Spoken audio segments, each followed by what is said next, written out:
mga kagala! Welcome to my channel! And for today's video nga po pala, nagkayayaan nga po kaming pumunta sa bukid para manguha ng mangga.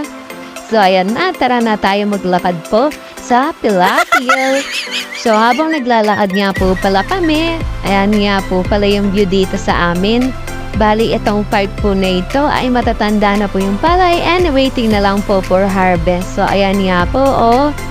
At syempre, sinama rin po namin si Aling Maliit na pumunta sa bukid kasi wala pong maiiwan po para mag-alaga sa kanya. So ayan nga po, tuwang-tuwa nga po siya at akala po niya nakikipagabulan po ako sa kanya.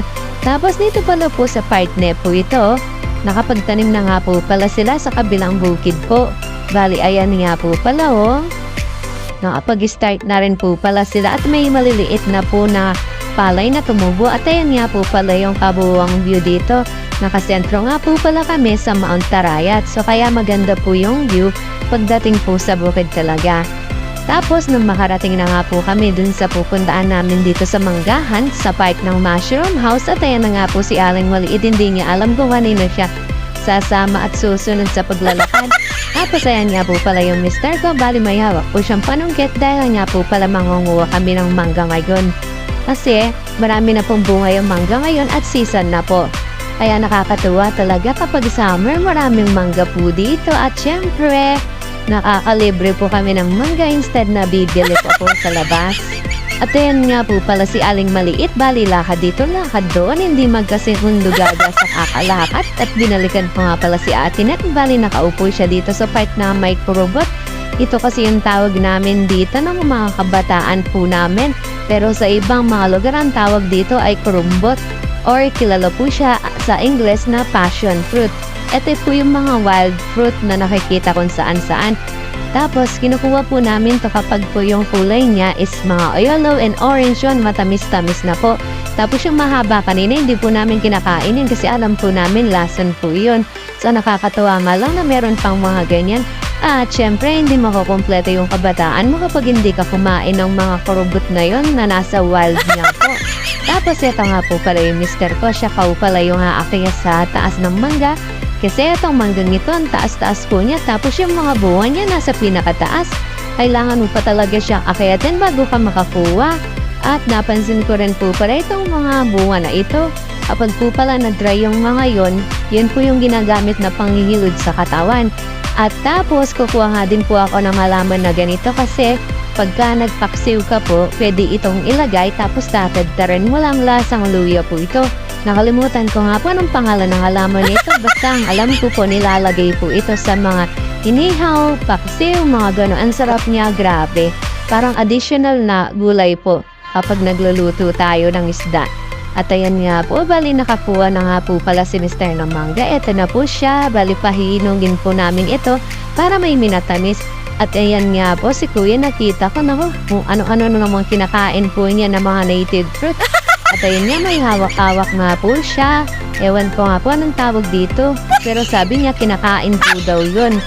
So, ayan na, nag-reminis na po siya. Bali, ayan, yung kanina na nakita ko po. Tapos, yung hawak po niya, so ayan na nga po, nakain po daw yun at nag-research pa. Pero for sure, alam niyang kinakain yun kasi nung mga youth po sila, ayan, kinakain po daw nila yun. Tapos ayan nga po, naka-second batch na nga po kami ng mangga. Puno na yung timba. At syempre, babaan time na kasi uuwi na po kami ng mga ganitong oras dahil medyo palubog na rin po yung araw at paggabi na po. At ayan nga po pala si Ate Net, bali nanguha po siya ng daon ng malunggay para kapag daw nagtinola siya, may isasawag po siya dun sa kanyang lulutuin na tinola. At ayan nga po si Aling Maliit, sabi ko nga uwi na kami, kaya ayan pa uwi na po siya. At tapos syempre itatabi na po namin yung mga gamit. At ayan nga po, uuwi na po kami nito. At syempre dating gawi, dadaan na naman po tayo sa Pilapil.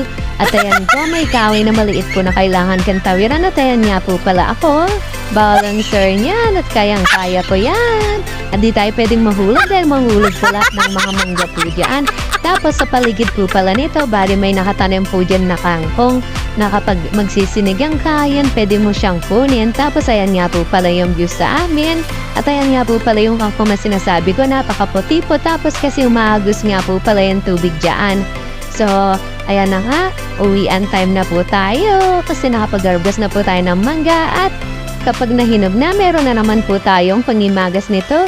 At for sure, matutuwa na naman po ang lahat. Siyempre, hindi na po tayo bibili at makakatakid na po tayo. At tingnan niyo po ang view dito. Ayan po, kitang-kita si Monterayat po sa amin. At akala mo nakaigang tao po siya. Tapos, ayan nga po pala, may kakalbitin po dito. Noon po, kasi ng bata kami kapag nagkakasugat po kami, yan po yung pinanggagamot namin. Para hindi po daw siya mamaga. At ayan nga po pala yung mga nakuha namin isang timbang mangga. Ito po pala yung pahinugin po namin. At saka sabi po dati nila, si Maria sinukuhan po daw yung nakahiga na yan ng mundo ng arayat. At ayan nga po pala si Aling Maliit, ang kulit na po niya. Akala mo talagang totoong napagod yung bata na yan. At tuwang-tuwa po yan sa kakalakad na naman. At yan nga po pala yung mga kaganapan ngayong araw nito dito sa aming bukid. Happy weekend po sa ating lahat. Olivik na!